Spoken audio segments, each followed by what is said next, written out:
Welcome, everyone.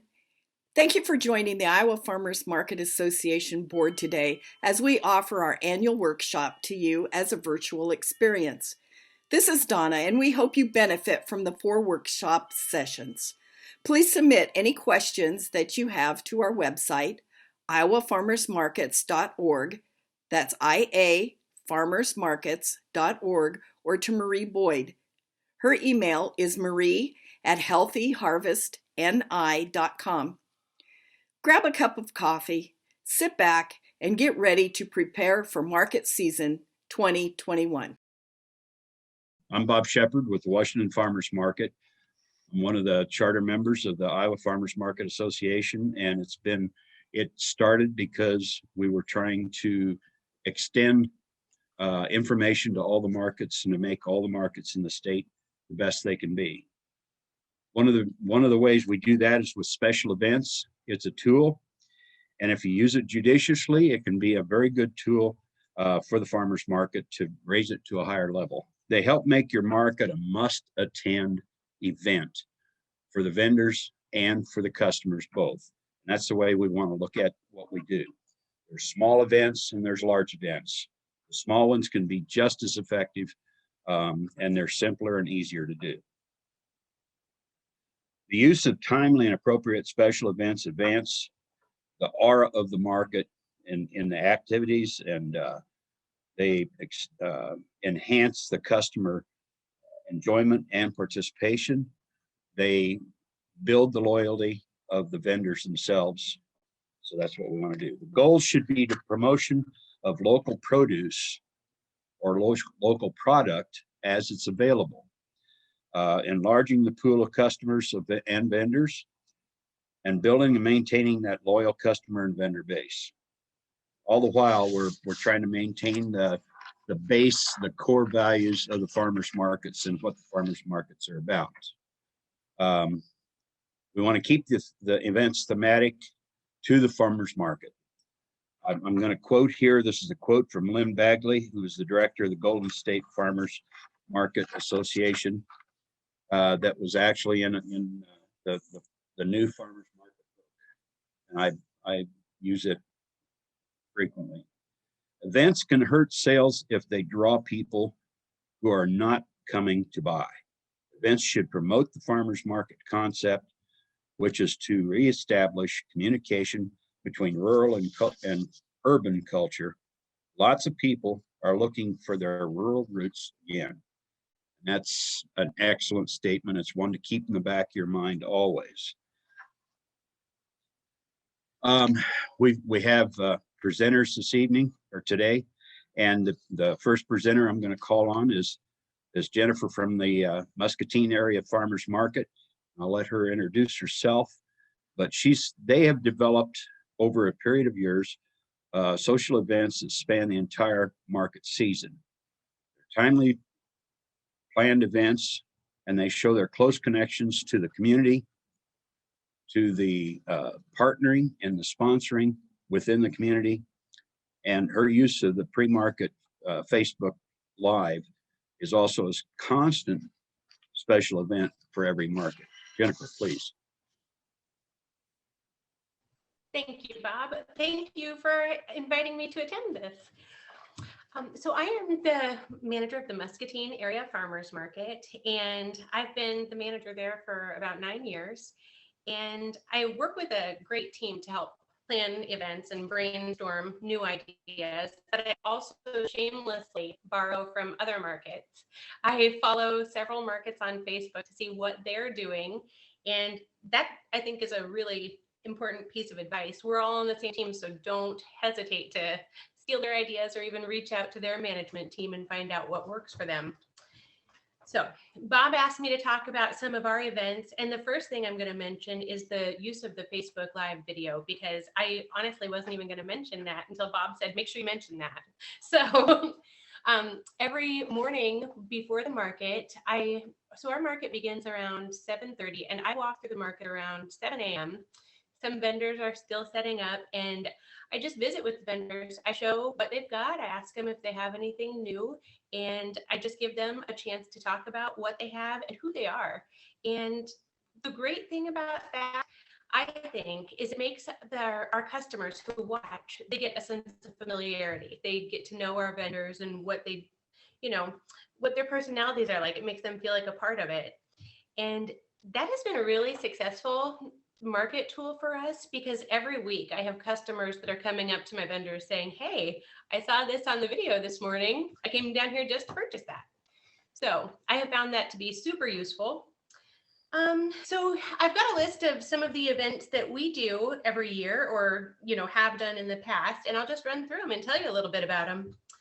So trick or treat at the market. I know I'm not going in order seasonally here, but this is just, bear with me. So every year, to close out our market season, because it runs from May through October, we do a kids event, a trick or treat at the market, where the market purchases candy for all of the vendors to pass out, and we bring in a petting zoo and kids crafts. The library does a story time, and it's a huge event.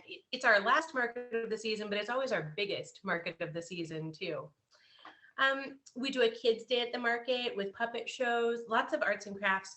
That's something we try to do every week. We try to make sure that there's something fun for kids going on at our market, because we want this to be a gathering place. We want it to be, of course, where people shop, but also we're an important part of the community. So we want to do something special every week. And some of the things that we found are live music is a must. It just creates the atmosphere that we like to have. We do a lot of folk music because that seems to be the most popular for our market anyway. And then we also like to have something else going on, whether it's a cooking demonstration. We often partner with the ISU Extension Office for that. They send master gardeners down to do demos, and also United Way also helps us out with cooking demonstrations quite a bit. Lots of free samples, lots of recipes to pass out. And one season we did weekly Tai Chi classes, which was a huge hit because, it's free. And we've done free yoga lessons, free Zoom, free refit, anything that can get people down to participate, and it doesn't cost them, and they can bring their friends and family. Another thing we found that works out really well for us is to partner with other organizations within the community. I put out on our Facebook page that if you are an organization that needs space to host an event, get in contact with us. We've got tons of space and we're happy to share. It brings more foot traffic for them and for us. We've done that with, we've done that with United Way for their Pack the Bus event. We have partnered with with Senior Resources. They host a huge barbecue competition, a Kansas City barbecue competition on the first day of our market every season, which is great. Let's see, we've also done a bicycle safety event. We don't have a ton of money, and I'm sure that's probably the case for a lot of smaller markets across Iowa. But what we have found out is that we can apply for grants through the Community Foundation to help us pay for some of these events. And we have utilized that income for things like fitness classes. And then we did a bicycle safety day at the market one year where we had Harper's Cycling come to the market and pass out free bicycle. Well, we purchased them, but they were free to the kids. Free bicycle helmets and free bicycle safety checks for children. This was a really fun event. We have done burger cook-offs. We partnered with our local radio station, and part of the challenge of the burger cook-off was every participant had to use 3 ingredients. They could run around the market and gather, before they started, they had to gather 3 different ingredients from our vendors to utilize in their burger. And that was an amazing event. That was maybe my favorite event we've ever done. Let's see, we also do scavenger hunts. We'll do scavenger hunts once or twice a season. We do them for children and adults because we used to just do them for kids. The adults started complaining that they wanted in on the action. So we make sure that the scavenger hunts feature clues that showcase our vendors and what they have. I might have one of the clues, we have an alpaca farmer, and you might have to go find out the new name of the newest baby born on the farm, things like that. And for kids, we will do toys as prizes. For adults, we've found what they want are market bucks, just fake money that we print off that they can utilize at any vendor in the market. One thing that we have done, and this was really successful, this was really fun, is we have done a float in the Muscatine County Fair Parade, where instead of passing out candy, we were chucking sweet corn into the crowd. And that was really, really popular and really fun. We got all of our, I'd say we had about a dozen vendors volunteer to help with that. And we weren't actually chucking it, we were like handing it, but still, really, really fun event. Another event that we have done is it's an event called Crafting with Our Crew. And I convinced several of our vendors, probably 8 of our vendors, to bring down the tools of their trade. We had people spinning fiber. We had people weaving rugs, teaching crochet, and we invited the community to pull up a chair, and we'd provide the supplies so that they could learn a new skill. And we had a really big turnout for that event. People loved that. We also participate, of course, in the National Farmers Market Week celebration, where we do produce giveaways. We pass out temporary tattoos, which we order from the Farmers Market Coalition. We do market bucks giveaways for that event. Oh, let's see. We had our 25th season celebration a couple of years ago. And for that, we looked for an excuse to have a party pretty much every weekend, where we would do things like, again, with the petting zoo, always live music, free cake and refreshments, iced tea and things, and also t-shirt giveaways. I found that adults love t-shirt giveaways. Other than that, we have done our Mother's Day market, where we give away free plants and cookie giveaways for moms and drawings for gift baskets. Gift basket drawings are always a huge, huge success. It gets a lot of people down to the market. And then lastly, we do a Christmas market every December, where we have, we don't just do it strictly for our vendors. We invite anyone in the community that is making something handcrafted to join us, and we hold it inside our mall here. And that's a big event. Usually around 80 vendors attend for that, and there's not a single available parking spot in the mall. So it's a good, good day. And then lastly, I would just like to reiterate that the best way to get lots of foot traffic is to partner with your community. For a lot of us, we have more market space sometimes than we can even utilize. I know we do. We use a huge city lot, so we have ample room to share with other community organizations, and it's just, you double your foot traffic by combining events. So that's what I've got. I'm going to share this list with Paul, and he can update it on the IFMA website. And I'm always available if anyone ever wants to reach out for event ideas or anything else. And I know Bob is, because I often call Bob if I've got a question. He's got a few more years in this than I do. But Bob, I'm going to hand it back to you. Thank you. Yeah, thank you very much. That's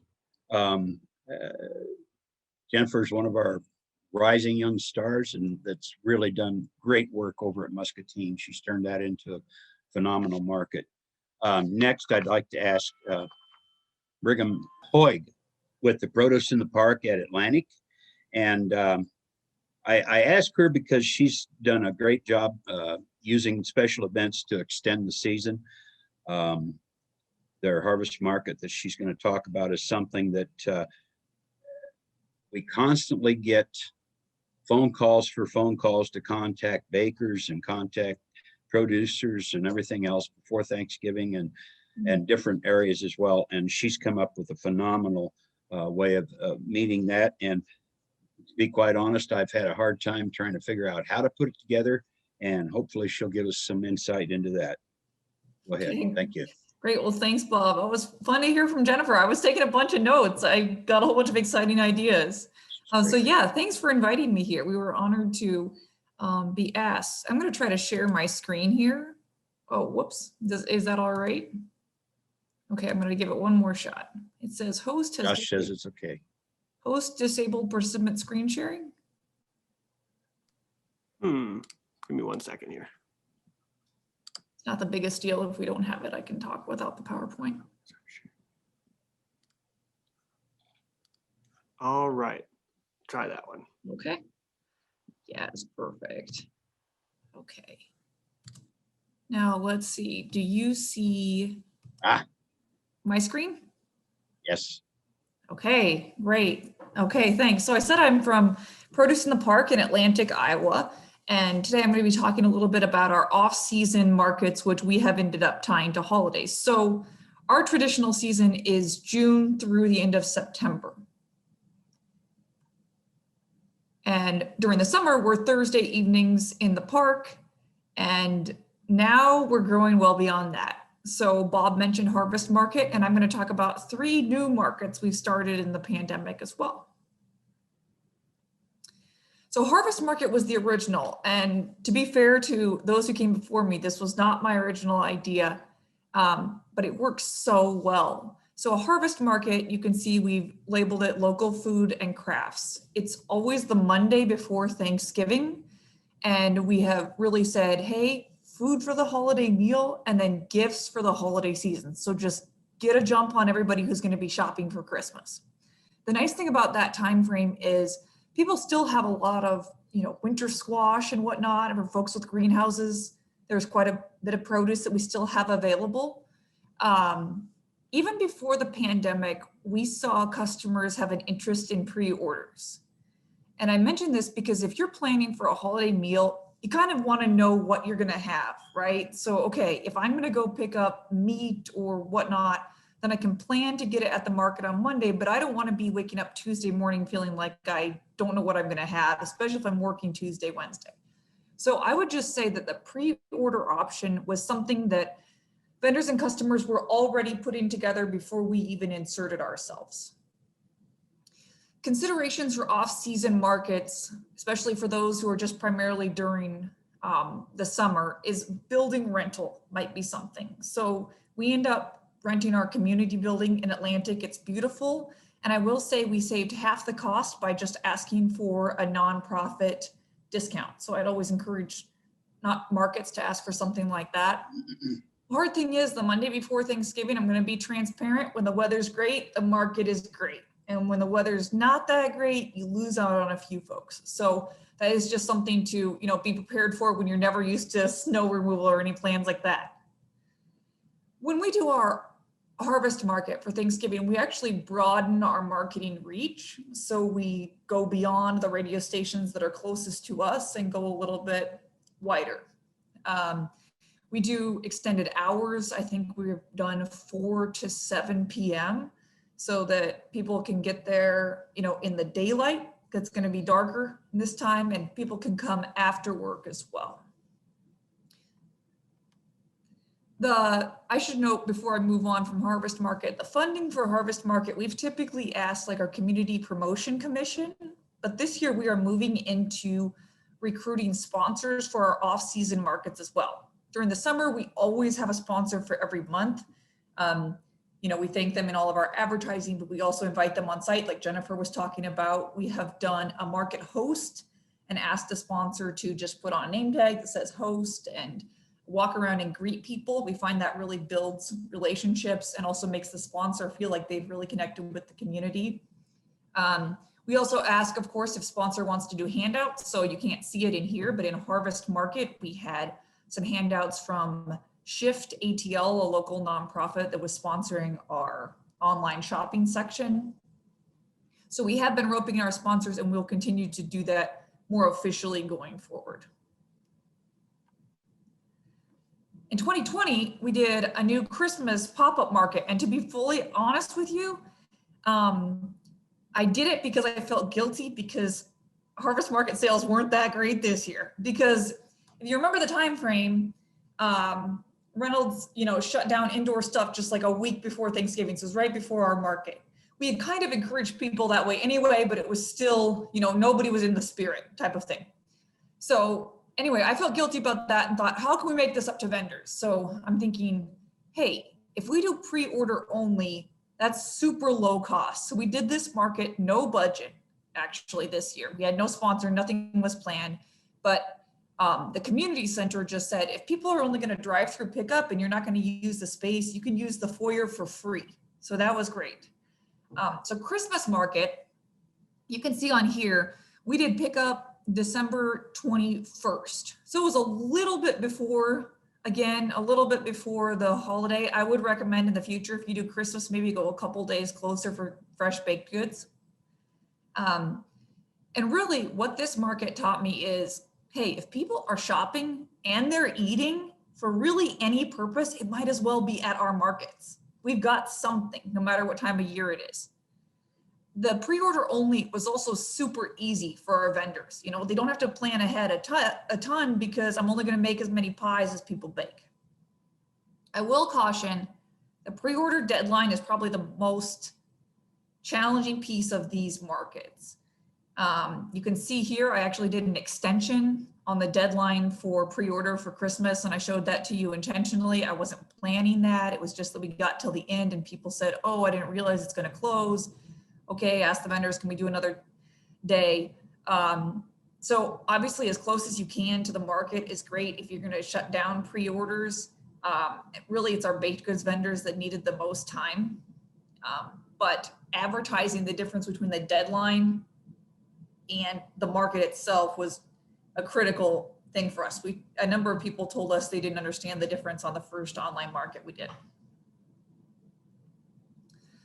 In the off season, people just love their sweets. Now, maybe this is because I'm also doing holiday markets, but we have found that they've just been super popular. So even our vegetable vendors who do some baking, we're doing that in the off season and got good success. So I would highly encourage folks to offer sweets. You can see here, lower left corner is like a cookie decorating kit. So that was a popular thing at Christmas. Those little honeys that are in little jars that have Christmas images on them, stocking stuffers. Then last weekend, we did another new market. This was Sweetheart Market. So Sweetheart Market, the Saturday before the Sunday of Valentine's Day, this year was just perfect timing for that. Pre-orders I found with this market are allowing us to attract some bigger vendors. So for folks who are in small towns where your market isn't that big, you may have some vendors around you. I have some vendors around me who they're a big time local player, but they don't want to come to my market because they don't necessarily want to take 3 hours to sit at the market. They're big enough that they're, you know, driving to Des Moines or Omaha or something, and the cost benefit is a little bit of a challenge. So I will say the pre-order option has allowed us to attract some of those vendors. So that's been a good option, a benefit for us. I had talked a little bit about the holiday themed orders on the previous page, and those can, you know, make cookies cost more than they regularly would. That's been a good way for our vendors to make some extra money there. It's also just made the market more fun. And so I thought, of course, okay, this is a February market. We haven't really planned ahead. We decided to do it in January. We're not going to get any produce. But no, I was wrong, and I was pleasantly surprised. We still had some sweet potatoes from one of our vendors, and another vendor had enough time to plant microgreens ahead of time. She got a number of folks ordering those.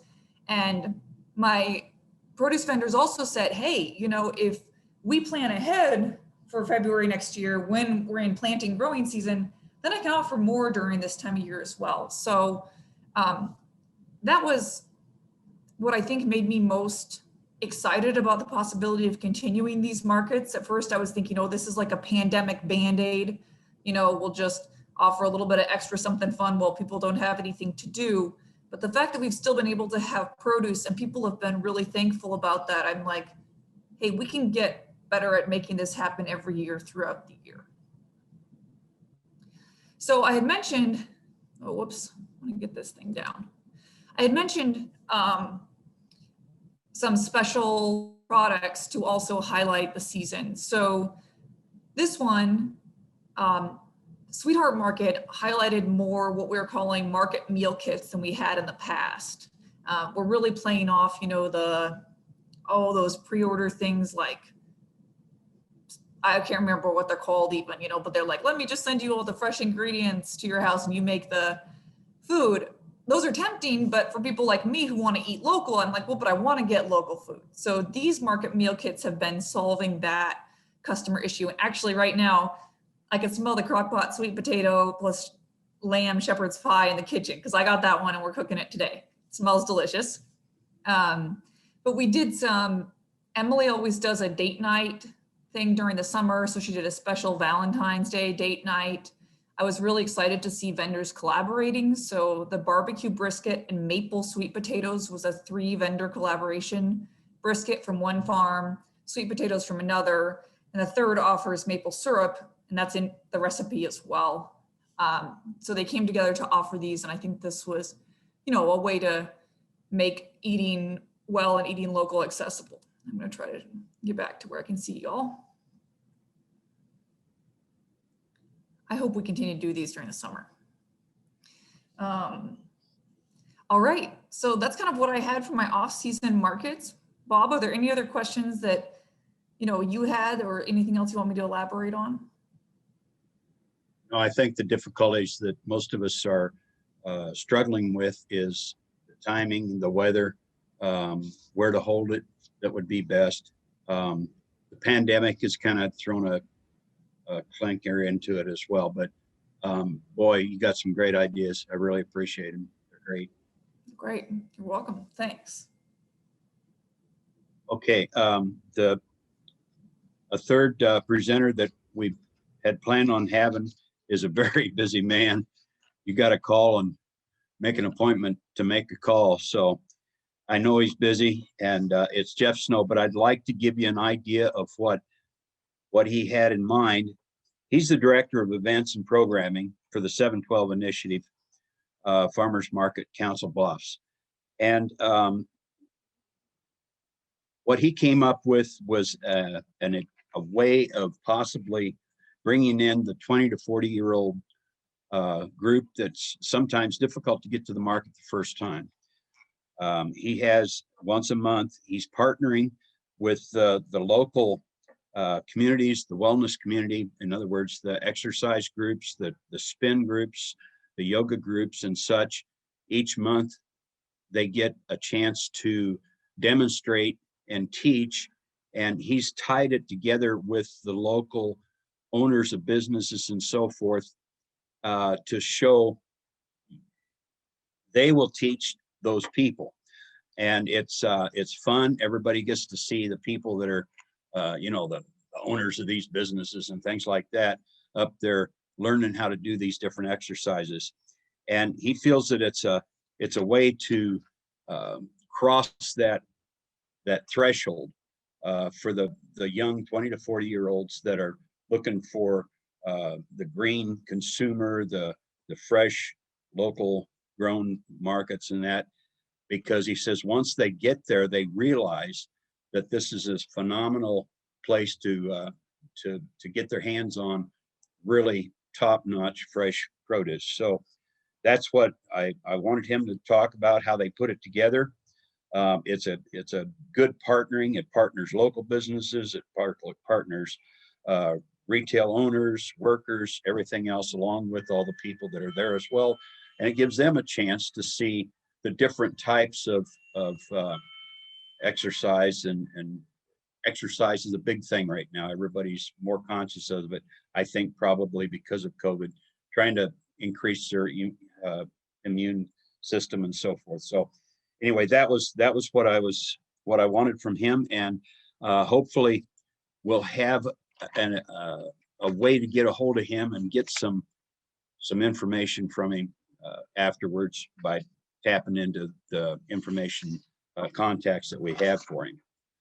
I'm Bob Shepard. I'm the farmers market manager at Washington Farmers Market.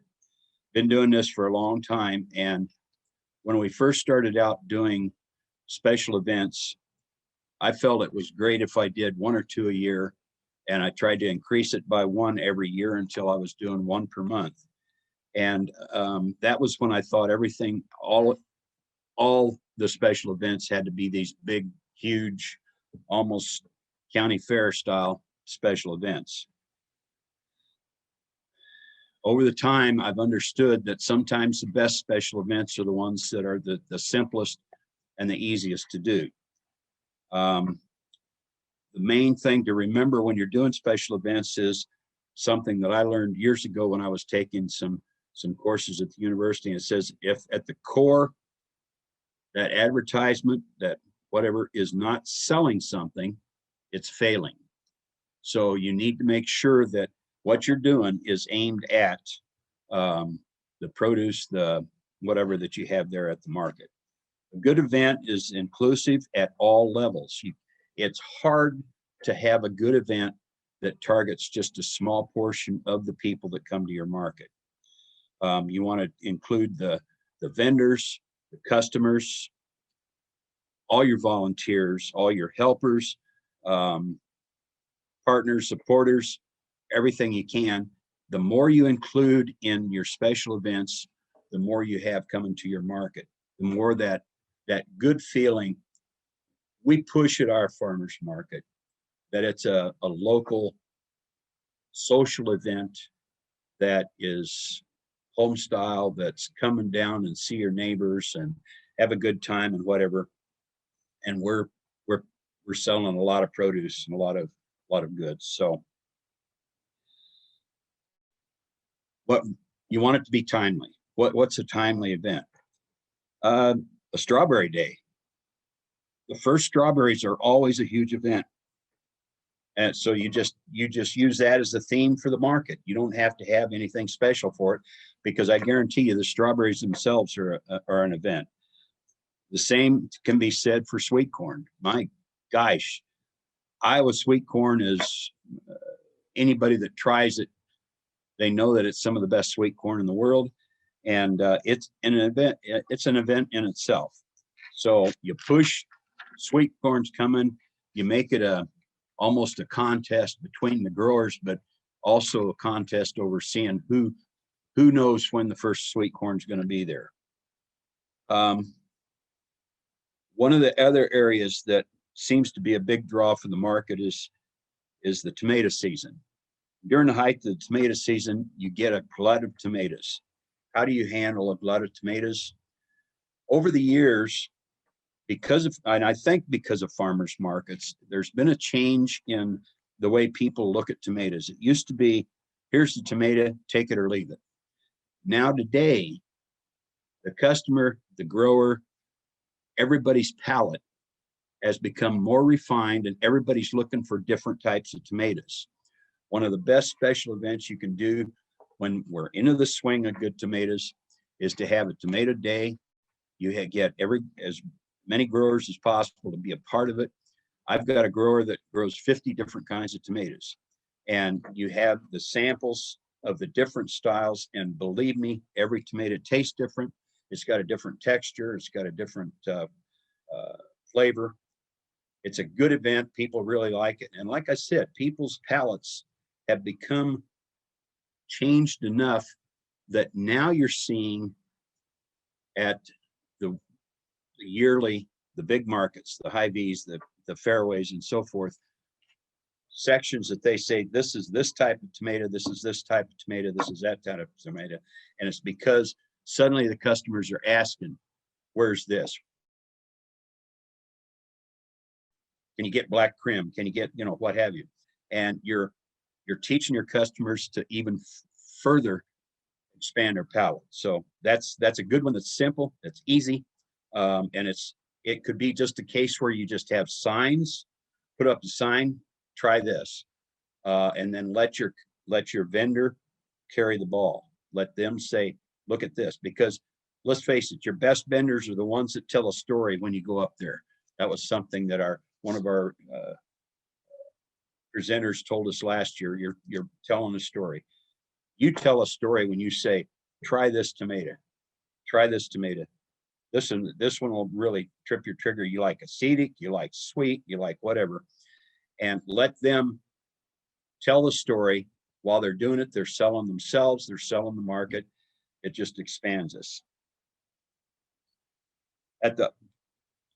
Back a number of years ago, in fact, for 20 years now, here at Washington, we've had what we call our Taster's Choice Salsa contest. And it's grown to a point where we've had coverage from TV and radio and newspaper and so forth. The reason I bring it up is not because we do it, but because it's an example of how to plan and how to use a formula and how to take steps to build to a good event. At the height of the season, again, we've got a glut of not just tomato, but we've got extra peppers, chilies, herbs, all the necessity to make a fine salsa, fruits. So what we do is a month to 6 weeks before the salsa contest, and we have our salsa contest always the Thursday before Labor Day. It's kind of that in-between time between school and the fair and everything else. So we start talking about it. We start telling different recipes. We start going through and saying, this is when it's going to be, make it. And everybody can make a salsa. That's when you say, here's the simple recipe, and it is. It's just a few ingredients, chop them up, put them together, and there it is. But there's also salsas that are fruit salsas or herb salsas or whatever, and it's huge. So what we've done is we take over setting it up, and we set up 3 tables, and each table is mild, medium, and hot or spicy. We call it spicy. We don't say hot. That's bad connotations. And with those 3 designations, there's a plethora of different kinds of salsas in each one. When you go with a fruit salsa, what's the balance there? You balance the sweetness of the fruit with the heat of your chilies. We've had some that were so good, you can't hardly pry them away from a certain sample. But the samples are blind samples. There's just numbers on them. We have big trays that we put it on ice. Each bowl is the same. We furnish the chips. We have the signs, plus I've got a fantastic advisory committee and volunteer committee that helps. They're the ones that go around and make sure that nobody double dips or that everybody uses a single chip each time. It encourages the vendors or the growers, because the growers before that offer free chilies and free tomatoes and that to people who are going to make an entry into the contest.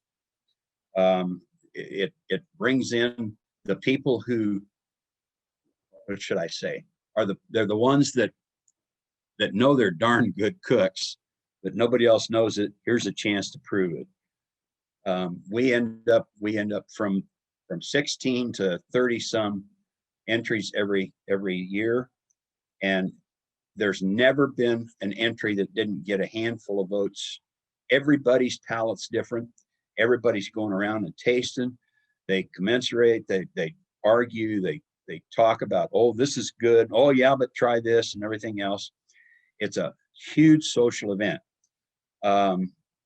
It's good enough. What are some of the great things we've had? We've had the Mexican consulate and her rentine come through twice, just because she wanted to be a part of the salsa contest. So, word gets out. It's a lot of fun. Now, everybody has a slip of paper and they write down their favorite of each of the hot, medium, or there we go again, the spicy, the medium, or the mild. And then we add them all up, and the true taster's choice, the true person that had the entry that got the most votes from all the people putting in votes, they win. We can't do that night. So here's the tale. This now goes another week. The next week, we have a ceremony to give out the prizes and so forth. And it's a week long, and everybody during that period of time is arguing over which was the best and which wasn't and so forth. So that tale keeps it going, and then everybody's really happy when such and such won or such and such didn't, and so forth and so on. Partners, we get partners. We get our ice, we get our chips, We get somebody's ready to step up and be a part of it because it's a fun event. We've got our medallion ribbons and that we have been given since 2000. 2000 is when we started it. Is a company that does awards, or they have awards, they do t-shirts and everything else, but they give the ribbons, and it's custom impressions. I don't like giving out names, but they have been so loyal to us. They enjoy it. I've had them there to actually give the ribbons out. That's another way to include more of the community and more of especially the retail area. We did not have it this year with concern with COVID. We're planning for it this year, or this next year, 2021, because we don't know. With this thing, you don't know 30 days ahead of time for sure what everything's going. So we go ahead and plan ahead. One of the things, and I bring that up because one of the things you want to do is you want to sit down and step by step plan everything out. Think about weather. Think about where you hold it. Think about who's getting the ice. One of my big gaffes one year was I was doing everything else and I forgot to get the ice. Well, thank God the local fire department ran and got buckets of ice and threw the ice in. So, I mean, stuff happens, but the better you plan it, the more you get ahead of time, the better the event's going to be. That's a bigger event, but as we've seen, small events work. Small events make it that place that you've got to be there every month or every week, every market, however you do it, to find out what's going on, to see your neighbors and friends, but more than that, you don't know what's going to happen. You want to go up and see what's happening. What else? Well, I like this one because it brings in so many different levels of participation by so many people. The people that donate the ice and everything else are a part of it. The growers are a part because that's their product. It's the market itself. It's my volunteers and my advisory committee like it because they've got hands-on contact with the people with a fun event. And more than that, everybody is an expert. Everybody comes in and I know what's best. And they're not wrong. For their palate, that is the best. And then all we're doing is saying, okay, this number of people thought that this was the best one. When you've got one or two judges, it's easy to say, oh, that judge had it out for this person, whatever. That's not the case when you've got everybody voting. And sometimes, and I know you guys are going to run into it every once in a while, you come out with a nugget. Back in the 2000s, one of our first entries, one of our first people that did salsa was Cheryl of Cheryl's Salsa. That's all over the state now. She's in all the high V's and everywhere else. She started at this contest. Her neighbors and friends and everything like that were saying, you make fantastic salsa. How come you're not selling it? It's a big process to get to that point, but she came to the contest and just knocked everybody's socks off. And that was kind of that extra edge that said, I'm going for it. And now she still has control of that. She makes her salsa in 40-gallon batches, but still she wants that control because she started because the people loved her product and she wants to make sure her product stays safe. What I'm saying is what we're doing, these special events can be very important to the market. It can be important to your individual vendors, to the community itself, as long as you're careful and put it together. And don't hesitate to ask for help. I did for a long time, and I was a fool. You can't be the Lone Ranger. You got to ask for help. So as a wrap up, I'd like each of the people, you included, Josh, to give a little thing that maybe has hit you that you wanted to encourage the different people to do. What we're doing today, this is mine. Keep it thematic with the farmers markets. Keep it targeted at the produce or at least a reason for doing it. Like Jeff is doing. He's aiming at the 20 to 40-year-olds. And make it fun. The more fun you make it, the more people come down, because everybody wants to have fun. Even the curmudgeon that gives you heck. My gosh, that I've seen them on Facebook. They go, "Oh, this is a fabulous market," but they were at the market. So that's mine. Make an event every week, something that people want, not just want, but have to go to, because otherwise they'll miss something. Go ahead, Jennifer. Anything? I kind of mentioned it, but I would suggest to follow not just markets from Iowa, but get on social media and follow markets across the nation. You can get so many good ideas just shamelessly stealing whatever they're doing. And there's actually no shame in that, because like I said earlier, we're all on the same team. We all face the same challenges and are a great resource for each other. And don't hesitate to reach out. If you know there's a successful market 20 miles away, find out what they're doing that's making them successful and incorporate those ideas into your own market. I have never met a market manager yet that was unwilling to help out when you asked for their assistance. And Bob is a great example of that. So thank you, You're Bob. good, Jennifer. Thank you. Brigham. Yeah, I mean, I think I would echo kind of what both of you say. There's a Iowa Farmers Market Manager group on Facebook that Josh can maybe tell us a little bit about, but I have gone there for resources multiple times. That's been really helpful. And I think that just working now with more holiday markets, it's really dawned on me, like I said earlier, if people are going to eat, I think we need to assume they want to eat stuff that's available at the farmers market, because our customers have been so happy that on these holidays, they have these options to eat local food. And so I just say we assume every time people are going to eat, they want to eat what we are selling. Okay.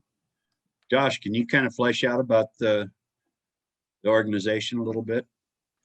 I work for Northeast Iowa Resource Conservation and Development. We work closely with Iowa Valley, RC&D down in the other region of Iowa to provide some assistance to farmers markets, to vendors, to local producers, to everyone.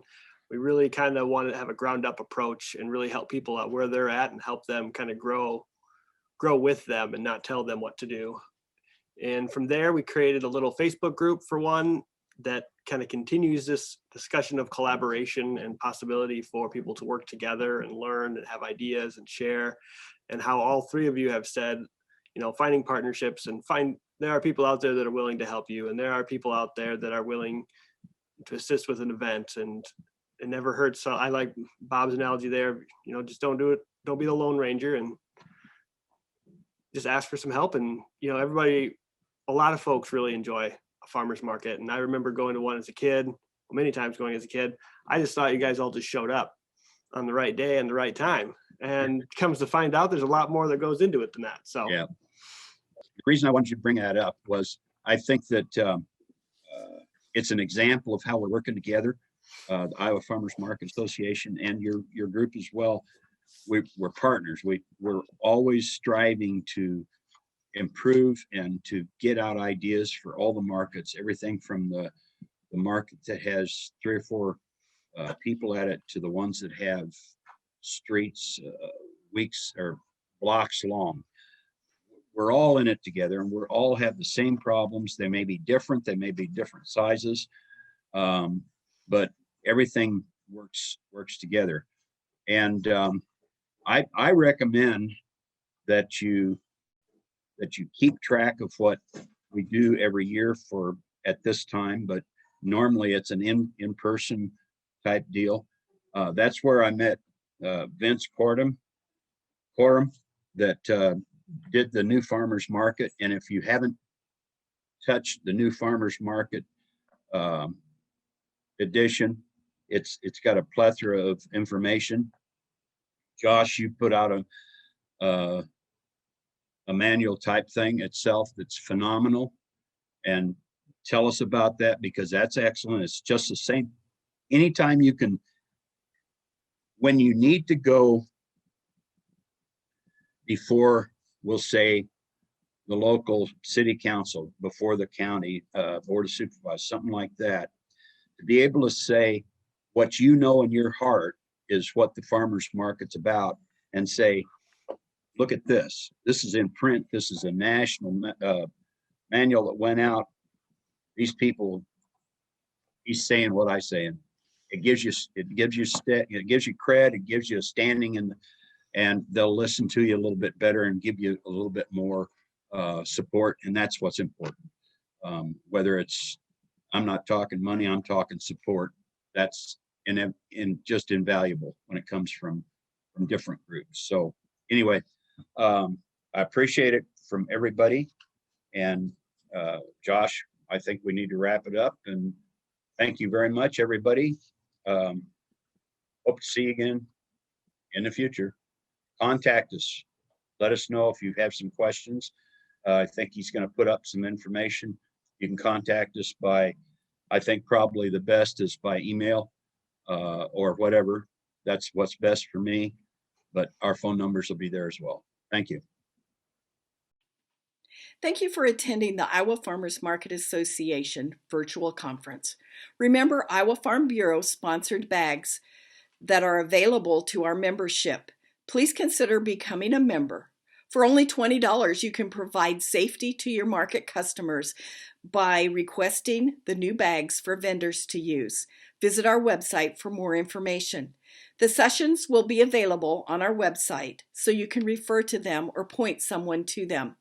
Thank you, and have a great 2021 market season.